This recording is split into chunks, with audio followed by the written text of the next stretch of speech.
9ನೇ ತರಗತಿ ಕನ್ನಡ ಗದ್ಯ ಭಾಗ 6 ಅಧಿಕಾರ ಎಲ್ಬಿಎ ಪ್ರಶ್ನೋತ್ತರಗಳು. ಪ್ರಶ್ನೆ 35 ಗುಡ್ಯವ್ವ ಮುದುಕಿಯು ನಾಚಿಕೊಂಡಿದ್ದೇಕೆ? ಉತ್ತರ ಬಸವಣ್ಣನು ಗುಡ್ಯವ್ವ ನಿನ್ನ ಧ್ವನಿ ಬಹಳ ಚೆನ್ನಾಗಿದೆ ಎಂದು ಕೇಳಿದ್ದೇನೆ. ಮಾದಾರ ಚೆನ್ನಯ್ಯನ ಗೀತೆಗಳನ್ನು ಬಹಳ ಚೆನ್ನಾಗಿ ಆಡುತ್ತೀಯಂತೆ ಎಂಬ ಮಾತನ್ನು ಕೇಳಿ ನಾಚಿಕೊಂಡಳು. ಪ್ರಶ್ನೆ 36 ಬಿಜ್ಜಳನ ಪತ್ನಿಯ ಹೆಸರೇನು? ಉತ್ತರ ಬಿಜ್ಜಳನ ಪತ್ನಿಯ ಹೆಸರು ರಂಭಾವತಿ. ಪ್ರಶ್ನೆ 37 ಬಿರುದಾವಳಿಗಳು ಬೆಳೆಯುತ್ತಾ ಹೋದರೆ ಏನಾಗುವುದೆಂದು ಬಸವಣ್ಣನವರು ಹೇಳಿದರು? ಉತ್ತರ ಬಿರುದಾವಳಿಗಳು ಬೆಳೆಯುತ್ತಾ ಹೋದರೆ ರಾಜ್ಯದಲ್ಲಿ ಸಿಗುವ ಅಷ್ಟು ಕಲ್ಲುಗಳನ್ನು ಒಟ್ಟುಗೂಡಿಸಿದರೂ ಮಹಾರಾಜರ ಶಾಸನಗಳಿಗೆ ಸಾಕಾಗುವುದಿಲ್ಲ ಎಂದು ಬಸವಣ್ಣನವರು ಹೇಳಿದರು.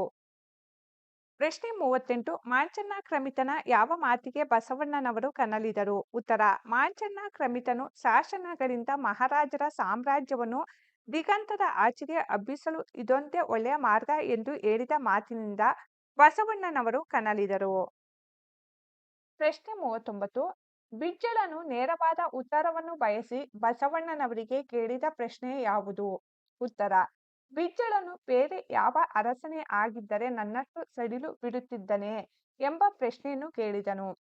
ಪ್ರಶ್ನೆ 40 ಮಾಂಚನ್ನ ಕ್ರಮಿತನ ಪ್ರಕಾರ ಪ್ರಜೆಗಳ ಕರ್ತವ್ಯವೇನು? ಉತ್ತರ ಮಾಂಚನ್ನ ಕ್ರಮಿತನ ಪ್ರಕಾರ ಮಹಾರಾಜರ ಕೀರ್ತಿಗೋಸ್ಕರ ಗೋಳನ್ನು ಸಹಿಸಿಕೊಳ್ಳುವುದು ಪ್ರಜೆಗಳ ಕರ್ತವ್ಯವಾಗಿದೆ. ಪ್ರಶ್ನೆ 41 ಅಧಿಕಾರಿಗಳ ಕರ್ತವ್ಯ ಯಾವುದೆಂದು ಬಸವಣ್ಣನವರು ಕೇಳಿದರು? ಉತ್ತರ ನಾವು ಮಹಾರಾಜರ ಅಧಿಕಾರಿಗಳು. ಮಹಾರಾಜರ ಪ್ರಜೆಗಳ ಗೋಳನ್ನು ಮಹಾರಾಜರ ಕಿವಿಯ ಮೇಲೆ ಹಾಕುವುದು ನಮ್ಮ ಕರ್ತವ್ಯ ಎಂದು ಬಸವಣ್ಣನವರು ಹೇಳಿದರು.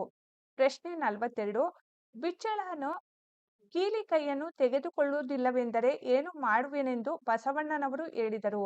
ಉತ್ತರ ಬಿಜ್ಜಳನು ಕೀಲಿ ಕೈಯನ್ನು ತೆಗೆದುಕೊಳ್ಳುವುದಿಲ್ಲವೆಂದರೆ ಅರಮನೆಯ ಶಿವಾಲಯದ ಲಿಂಗಕ್ಕೆ ಅರ್ಪಿಸಿ ಹೋಗುತ್ತೇನೆಂದು ಬಸವಣ್ಣನವರು ಹೇಳಿದರು.